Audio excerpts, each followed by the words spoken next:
하나님의 말씀은 사사기 18장 1절에서 6절까지 말씀입니다. 하나님의 말씀 사사기 18장 1절에서 6절까지 말씀 구약성경 391쪽입니다. 하나님의 말씀 사사기 18장 1절에서 6절까지 말씀 제가 받들어 읽겠습니다. 그때에 이스라엘에 왕이 없었고 단지파는 그때에 거주할 기업의 땅을 구하는 중이었으니 이는 그들이 이스라엘 지파 중에서 그때까지 기업을 분배받지 못하였음이라. 단 자손이 소라와 에스다올에서부터 그들의 가족 가운데 용맹스런 5사람을 보내어 땅을 정탐하고 살피게 하며 그들에게 이르되 너희는 가서 땅을 살펴보라 하매 그들이 에브라임 산지에 가서 미가의 집에 이르러 거기서 유숙하니라. 그들이 미가의 집에 있을 때에 그 레위 청년의 음성을 알아듣고 그리로 돌아가서 그에게 이르되 누가 너를 이리로 인도하였으며 내가 여기서 무엇을 하며 여기서 무엇을 얻었느냐 하니 그가 그들에게 이르되 미가가 이러이러하게 나를 대접하고 나를 고용하여 나를 자기의 제사장으로 삼았느니라 하니라. 그들이 그에게 이르되 청하건대 우리를 위하여 하나님께 물어보아서 우리가 가는 길이 형통할는지 우리에게 알게 하라 하니 그 제사장이 그들에게 이르되 평안히 가라 너희가 가는 길은 여호와 앞에 있느니라 하니라. 아멘. 이번 서울 부산 선거는 지난번 보수가 정권을 내려놓을 때와 똑같은 상황이 반복되어졌습니다. 세월호 참사로 당시 집권 여당 정권이 국민들에게 실망을 주었습니다. 특히 청년 세대들이 큰 실망을 안고 큰 충격을 받았습니다. 그래서 정권을 잃었습니다. 당시에 진보가 무엇을 잘해서 정권을 가져간 것이 아니었습니다. 그런데 정권을 가져간 진보 진영은 주택 폭등이라고 하는 정책의 대실패와 LH 사건 같은 부패 사건을 일으키면서 국민의 실망, 특히 청년 세대의 비난을 자초한 결과가 이번 선거라고 보여집니다. 지금 우리는 또다시 보수를 걱정하지 않을 수가 없습니다. 보수가 잘해서 서울, 부산 지방 정치를 장악한 것이 아닙니다. 그들이 혹 잘못하여서 잘못 판단하여서 이번 선거가 자기들이 잘해서 이런 결과를 가져왔다라고 생각한다면 과거 교만해서 실패의 습관을 다시 되풀이하는 결과가 되는 겁니다. 마치 지방에서 대통령이 된 것처럼 처신할까 봐 그것이 또 걱정입니다. 정치는 우리 일반인들에게도 똑같습니다. 같은 거울이 됩니다. 성경적으로 이 시대를 보면 흡사사사 시대와 똑같습니다. 우리도 똑같습니다. 정치 지도자들이 승리한 초반에는 제대로 하는 것 같다가 시간이 지나면 교만해집니다. 타락합니다. 하나님을 떠나는 일이 계속적으로 반복해 일어났습니다. 이번에 투표한 유권자분들, 특히 교회 다니는 분들은 이런 악순환의 고리를 끊는데 막중한 책임을 느끼셔야 합니다. 그동안 정치인들이 보수, 진보를 가리지 않고 실패를 거듭해 온 데는 우리 기독교 유권자들이 정치인들에게 아부하고 그들과 타협했기 때문이라고 여러분 회개하시고 다시는 이런 일이 되풀이되지 않아야 할 시점이라고 봅니다. 우리가 계속 세상적으로 실패하면 하나님께서 우리 믿는 자들에게 우선 실망하시고 징계하실 것입니다. 자, 우리나라가 많은 종교가 있습니다. 많은 종교들이 있는데 선호도를 물어보니까 1위가 가톨릭이었고 2위가 불교, 3위가 우리 기독교였습니다. 왜 그러냐 하니까 천주교는 사회 활동을 많이 하는데 기독교는 자기들끼리 먹고 즐긴다는 겁니다. 그런데 실제로는 우리나라 3대 종교 가운데 사회 사업, 사회 활동, 즉 소외자를 돕고 근로자를 지원하고 하는 일들을 보면은 80에서 85%가 우리 기독교고 10%는 천주교, 불교는 거의 이 일을 하지 않고 있습니다. 그런데 왜 교회가 전혀 그 일을 하지 않는다고 세상 사람들은 생각할까요? 가끔 매스컴에 소개되기를 고아원 원장이 어린 아이들을 학대하는데 그가 장로였다, 목사였다. 자, 입양한 아이를 학대했는데 그가 목사 자녀였다. 장로님 집사님들 가운데 정말 신실한 분들이 얼마나 많습니까? 좋은 일들은 소개하지 아니하고 꼭 나쁜 기사를 소개하는 매스컴들, 그것도 문제가 있긴 합니다. 어느 기관에서 조사했는지는 모르겠습니다만은 이 지구상에 수많은 사람들이 오고 갔습니다. 그 많은 사람들 가운데 가장 큰 영향력을 끼친 사람을 소개하는데 1위가 과학자였고 2위가 마호메트, 3위가 예수 그리스도였습니다. 인류 역사상 우리 예수님만큼 큰 영향력을 끼친 사람이 누가 있습니까? 유럽의 문화를 생각할 때에 예수님을 빼고는 생각할 수가 없는 것이 유럽 문화입니다. 그런데 왜 이런 평가가 나왔을까요? 그를 따르는 사람들이 예수님의 정신을 제대로 구현하지 못했기 때문에 그렇습니다. 이제는 뭐로 가도 서울만 가면 된다라고 하는 것이 아니고 서울은 못 가도 바르게 가자라고 하는 생각을 가지고 바른 교회상을 이 땅에 구현해야 할 때입니다. 자, 오늘은 편안을 추구했던 단지파의 비극이라고 하는 제목으로 하나님의 말씀 선포하겠습니다. 먼저 본문의 배경입니다. 에브라임 산지에 미가라고 하는 한 유력자가 있었습니다. 돈이 있으니까 예배당을 지었습니다. 그리고 떠돌아다니는 레위인을 목사로 고용을 했습니다. 예배를 드리게 되었습니다. 마침 그곳에 단지파 5사람이 자기들이 거할 땅을 찾기 위하여 다니다가 미가 집에 유숙하게 되었습니다. 들어가니까 제단이 있습니다. 목사가 있는데 신령해 보였습니다. 그 목사에게 단지파의 미래를 물어보고 예언을 받게 되는데 그 예언을 붙잡고 기도하는 겁니다. 요즘 말로 하면 이렇습니다. 어떤 교인이 사이비 기도원 원장에게 가서 예언을 해달라 하니까 예언하기를 동쪽으로 가면 나무 목변에 어떤 사람이 기다리고 있을 것이요, 그 사람을 만나면 그 사람이 잘 인도해 줄 것이요, 그리고 그곳으로 가면은 앞으로 평안이 있을 것이요, 그렇게 이야기한단 말이에요.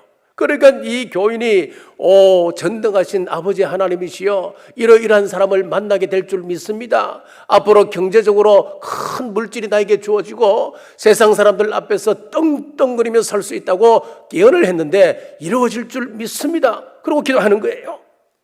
예언 기도를 받은 단지파 사람들이 신령해 보이는 그 사람을 다시 찾아갑니다. 몰래 찾아가서 비전도 없는 작은 교회에서 그냥 목사로 일생을 마칠 건가, 아니면은 우리 지파교회, 우리 교단의 총회장으로 이름을 날 것인가 제안을 하게 되었습니다. 19절 말씀입니다. 그들이 그에게 이르되 잠잠하라, 내 손을 입에 대라, 우리와 함께 가서 우리의 아버지와 제사장이 되라. 내가 한 사람의 집에 제사장이 되는 것과 이스라엘의 한 집과 한 족속의 제사장이 되는 것 중에서 어느 것이 낫겠느냐 하는지라.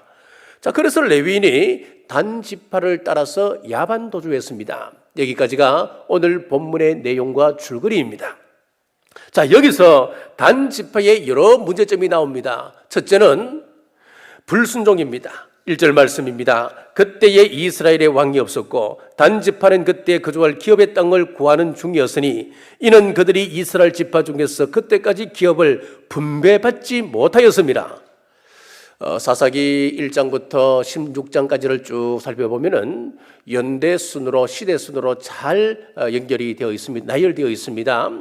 그런데 17장과 18장의 내용은 시대 순으로 맨 마지막에 들어갈 그런 내용이 아닙니다. 그 내용은 어떤 내용이냐면은 시대적으로 보면은 사사기 초기에 있었던 1, 2, 3장 가운데 들어가야 할 내용입니다. 이미 12지파에게 땅이 분배되었습니다. 단지파는 1장에 보니까 지중해를 끼고 있는 남쪽의 땅을 분배받았습니다. 그런데 단지파가 그 땅을 차지하지 아니하고 어디에 우리 지파가 거할 곳이 없는가 하고 이곳저곳 방랑생활을 하고 있었다. 그것이 오늘 본문의 시작이지요. 여호수아가 분명히 땅을 분배해 주었는데 왜 그 땅을 차지하지 아니하고 다른 땅을 찾아 지금 방어하고 있을까요? 사사기 1장 33절에 보면 아모리 족속이 단 자손을 산지에 몰아넣고 골짜기에 내려오기를 용납하지 아니하였으며 단 지파가 분배받은 땅에는 아모리 족속이라고 하는 강력한 족속이 살고 있었습니다. 단 지파가 그 땅을 자기 땅으로 차지하기 위해서는 강력한 족속인 아모리를 깨워야 됩니다. 이겨야 됩니다. 피를 흘리고 싸워야 됩니다. 그들을 쫓아내야 하는데 쫓아내야 한다고 하는 것은 여호와 하나님의 명령이었습니다. 민수기 33장 55절에서 56절에 보시면은 너희가 만들 그 땅의 원주민을 너희 앞에서 몰아내지 아니하면 너희가 남겨둔 자들이 너희의 눈에 가시와 너희의 옆구리에 찌르는 것이 되어 너희가 거주하는 땅에서 너희를 괴롭게 할 것이요 나는 그들에게 행하기로 생각한 것을 너희에게 행하리라. 그런데 강력한 족속과 전쟁을 회피하고 쉽게 차지할 수 있는 땅을 찾아서 방어하고 있는 겁니다. 피 흘리기 싫다는 겁니다. 땀 흘리기 싫다는 겁니다. 고난이 싫다, 희생이 싫다고 하는 것입니다. 유다 족속에는 갈렙 같은 인물이 있어서 이 산지를 내게 주소서라고 하며 불가능해 보이는 땅을 점령해 가는데 단지파 사람들은 반대였습니다. 땀 흘리기 싫어했습니다. 피 흘리기 싫어했습니다. 이것이 단지파의 신앙의 한 단면이었습니다. 땀 흘리지 않고 얻을 땅을 찾아 떠돌아다니다 보니까 라이스라고 하는 지역에 도달하게 되었습니다. 사사기 18장 27절입니다. 단 자손이 미가가 만든 것과 그 제사장을 취하여 라이스에 이르러 한가하고 걱정 없이 사는 백성을 만나 칼날로 그들을 치며 그 성읍을 불사르되 29절입니다. 이스라엘에게서 태어난 자 그들이 그들의 조상 단의 이름을 따라 그 성읍을 탄이라 하니라. 그 성읍의 본 이름은 라이스였더라. 거기 원주민들이 있는데 거기 사람들은 편안하게 살아가는 겁니다. 장군도 없습니다. 족장도 없습니다. 전쟁할 마음도 없습니다. 그래서 무기가 아예 없습니다. 그냥 편안하게 하루하루 살아가는 사람들이 있었는데 그 사람들을 쳐서 그 땅을 단지파 땅으로 삼게 되었다라고 하는 것이지요. 이 단지파가 왜 불순종의 길을 걷게 되었을까요? 왜 정복 활동을 포기하고 편안한 땅으로 북쪽으로 이동했을까요? 한마디로 이야기하면 편안한 길을 찾았기 때문에 그렇습니다. 오늘 우리 성도들이 예수님을 믿는데 내 삶의 기준이 어떻게 하면 편안한 길을 따라갈 것인가? 거기에 가치를 두고 살아간다고 한다면 우리의 신앙은 병든 신앙입니다. 오늘 본문에 나오는 단지파의 신앙입니다. 사사시대 타락한 종교인이라고 하는 것입니다. 사랑하는 여러분, 편리한 길을 따라가는 것이 아니라 말씀 따르는 신실한 우리 하나님 백성 되시길 주님의 이름으로 축복합니다. 둘째, 평안과 편안의 혼돈이 왔습니다. 6절입니다. 그 제사장이 그들에게 이르되 평안히 가라, 너희가 가는 길은 여호와 앞에 있느니라 하니라. 자, 제사장의 영향력을 놓고 본다면은 처음에 미가 집에서 개인 제사장으로 활동할 때는 그 사람이 악한 영향을 끼칠 수가 없습니다. 잘못 가르쳐도 큰 문제가 없습니다. 큰 영향력 파급 효과가 없습니다. 그런데 떠돌이 레위인이 한 지파에 가서 영향력을 끼치기 시작한 거예요. 지파 전체가 모조리 타락하는 그런 결과가 빚어졌습니다. 단지파가 추구하는 집단적인 삶의 양식이 무엇이었다 그랬습니까? 평안과 편안을 혼돈하고 있었다는 것이었습니다. 우리가 편리를 추구한다는 것 그 자체가 나쁜 것은 아닙니다. 편안한 삶을 살며 멋지게 신앙생활을 할 수도 있습니다. 그러나 그 편안의 길이 옳은 길인가라고 할 때에 우리가 추구하고 있는 그 길이 쉬운 길이 정당한 길인가 아닌가 물었을 때에 그것이 아니라고 할 때 그것이 문제가 되는 것입니다. 우리 그리스도인들의 삶의 양식은 평안이지 편안이 아닙니다. 무엇이 나를 편안하게 하고 유익하게 할 것인가, 이것이 현대를 살아가는 많은 사람들의 삶의 기준이 되지만은 우리 그리스도인들은 어느 것이 진리고 어떤 길이 하나님께서 기뻐하는 길인가, 어디에 가면 영적인 평안이 있는가 하는 것을 물어야 됩니다. 그런데 단지파는 이것이 옳은 길인가, 정당한 길인가, 진리의 길인가를 묻지 않고 편안한 길을 찾아갔습니다. 우리가 추구하는 길이 때로 힘들고 어려울 때가 있습니다. 하나님께서 우리를 인도하시는 그 길이 때로는 우려야 되고 희생해야 되고 땀 흘리는 고난과 역경의 길이 될 수도 있습니다. 그러나 그 길이 우리가 걸어야 할 진리의 길이라 한다면, 그리스도인들이 마땅히 걸어야 할 길이라고 한다면, 내가 감당해야 할 몫이라고 판단되어진다면 주저하지 않고 그 길을 걸어간다는 것, 그것이 바로 신앙의 길이라고 하는 것입니다. 요즘 교회 주변에 주말이면 참 복잡합니다. 어제도 보니까 한번 나갔다가는 들어오기가 얼마나 힘든지요. 참 힘들었습니다. 많은 분들이 주차 문제, 그리고 교통 그 문제로 인해서 주일날 교회로 찾아오다가 주차할 곳을 찾지 못하고 그냥 빙빙 돌다가 집으로 돌아가는 일이 참 많다고 이야기를 듣습니다. 이런 때는 그냥 집에서 유튜브로 예배드리는 것이 훨씬 편안하지요. 그런데 이렇게 복잡한데 왜 나오신 겁니까? 편안보다도 더 중요한 가치가 있다고 하는 것을 알기 때문에 그렇습니다. 교회 봉사도 그렇습니다. 교회 와서 은혜 받고 그냥 돌아가면 편안하지요. 그러나 내가 교회 한 모퉁이를 맡아 봉사하려고 하면 때로는 수고스럽습니다. 중요한 일을 못할 때도 있습니다. 세상 친구를 잘라내야 하는 고통이 따를 수도 있습니다. 그럼에도 불구하고 그 길이 편안의 길이 아니고 평안의 길이기 때문에 우리는 이 길을 걸어가는 겁니다. 우리가 예배 드릴 때 앞자리에 앉는 것이 편할까요? 아니면 뒷자리에 앉는 것이 편할까요? 뒷자리가 훨씬 편하지요. 앞자리에 앉으면 힘듭니다. 찬양대석에 앉아 있으면 움직이고 싶어도 움직이지 못할 때가 있습니다. 왜? 움직이면은 이 회종석에서 바라보는 이목이 집중되기 때문에 굉장히 불편합니다. 그런데 뒷자리에 앉는 것이 습관화되어 버리면 신앙이 굉장히 소극적인 신앙이 되어져 버립니다. 적극성을 잃어버립니다. 감동을 체험하기가 참 힘듭니다. 그러나 습관적으로 앞자리에 오는 분들이 있습니다. 예배 시작이 되었습니다. 어떤 때는 반 정도 지났는데도 당당하게 앞으로 걸어오는 사람들이 있습니다. 대개 보면 그런 분들은 적극적인 사람입니다. 이것을 기억하십시오. 야성을 잃은 성도는 세상에서도 쓰임받기 힘듭니다. 우리 예수님께서 변화산에서 변화되셨을 때에 베드로가 그 모습을 바라보고 주님, 여기에 초막셋을 짓고 여기서 삽시다 그랬습니다. 그러니까 우리 예수님께서 내려가자 그리고 내려가시지요.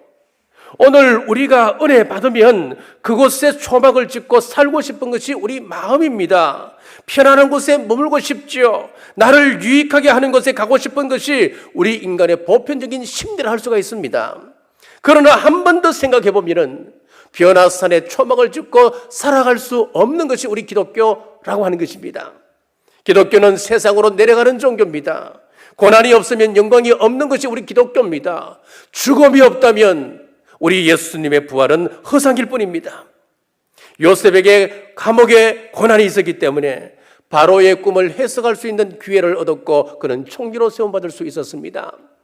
모세는 40년간 광야에서의 인고의 세월로 완전히 자아가 깨어졌을 때에 이스라엘을 이끄는 민족의 지도자가 되었습니다.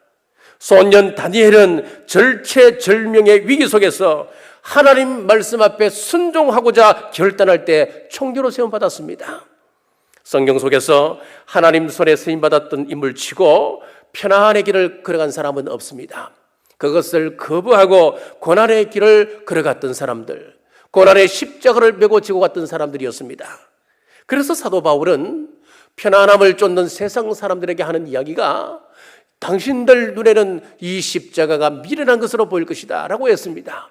하지만 세상 사람들이 미련하게 보는 이 고난의 방법이 하나님의 지혜로운 구원이요 능력의 길이었습니다. 단지파가 세상에서 성공하는 듯 보였습니다. 넓은 땅을 차지했습니다. 땅도 비옥합니다. 미가 집에서 뺏어 오기는 했습니다마는 제사장을 모시고 거기서 예배를 드리기도 했습니다. 성공하였습니다. 그러나 기억하십시오. 마귀를 따라가도 성공의 길은 있습니다. 하지만 그 길은 내가 망하는 길입니다. 마귀에게 절하고 세상 부귀 영화를 누리면 내 영혼을 지옥에 담보 잡힌 것과 똑같다고 하는 것입니다. 당장 라이스를 얻은 것으로 행복해 하는 단지파 같은 사람이 되지 않기를 바랍니다. 힘이 들고 고통이 따르더라도 하나님을 기쁘시게 하는 신실한 우리 주님의 백성 되시길 주님의 이름으로 축복합니다. 셋째는 편안의 결과입니다. 요한계시록 7장 5절 말씀에 유다 지파 중에 인침을 받은 자가 1만 2천이요 르우벤 지파 중에 1만 2천이요 갓 지파 중에 1만 2천이요 구원받은 14만 4천 명을 성경은 기록하고 있는데 거기에 기록하는 지파를 보면 11지파가 다 나옵니다. 그래서 14만 4천 명이 나옵니다. 그런데 여기서 빠진 지파가 있습니다. 바로 단 지파였습니다.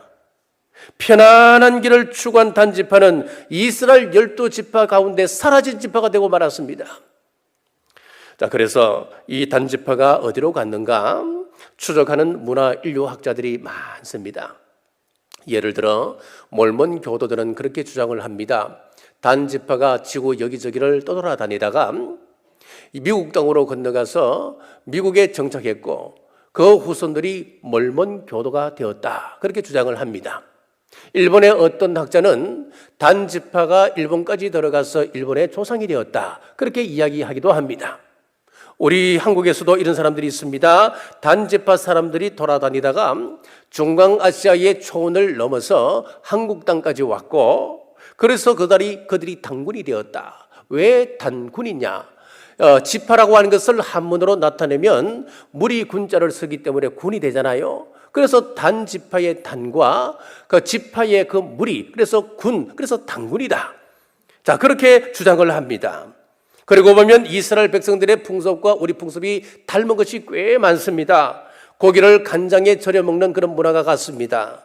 옛날 우리 어머니들은 항아리를 머리에 이고 다니는데 손을 놓고 다녔습니다. 그런 민족이 잘 없다는 거예요. 유대 민족과 비슷하다고 합니다. 6월절에 어린 양을 잡아서 피를 문설주와 임방에 발랐습니다. 마찬가지로 동짓날이 되면은 붉은 팥죽을 쏘아서 우리는 바깥에 뿌렸습니다. 얼마 전에 북한 땅에서 고인돌을 발굴하는데 그곳에서 이스라엘의 촛대가 나왔다고 합니다. 자, 이런저런 공통점이 참 많다. 그래서 단지파가 단군이다. 그렇게 주장하는 사람들도 있습니다. 잘 모르겠습니다만은 여하튼 이후 역사에서 단지파는 사라진 지파가 되고 말았습니다. 역사에서 사라졌습니다. 하나님 주신 길을 버리면은 자신도 축복을 잃어버리지만은 그 후손도 축복을 잃어버립니다. 나쁜 열매를 맺습니다. 그 후의 역사를 보십시오. 솔로몬이 죽은 이후에 북이스라엘과 남쪽 유다로 분리가 되는데 북이스라엘의 여로보암이 왕이 되면서 세 가지 정책을 펼치게 됩니다.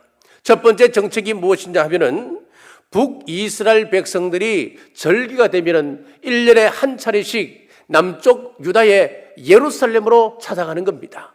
예루살렘 성전에서 거기서 하나님 앞에 제사를 드리고 오는 겁니다. 그러니까 북쪽의 통치자로서 여간 마음이 불편한 것이 아니었지요.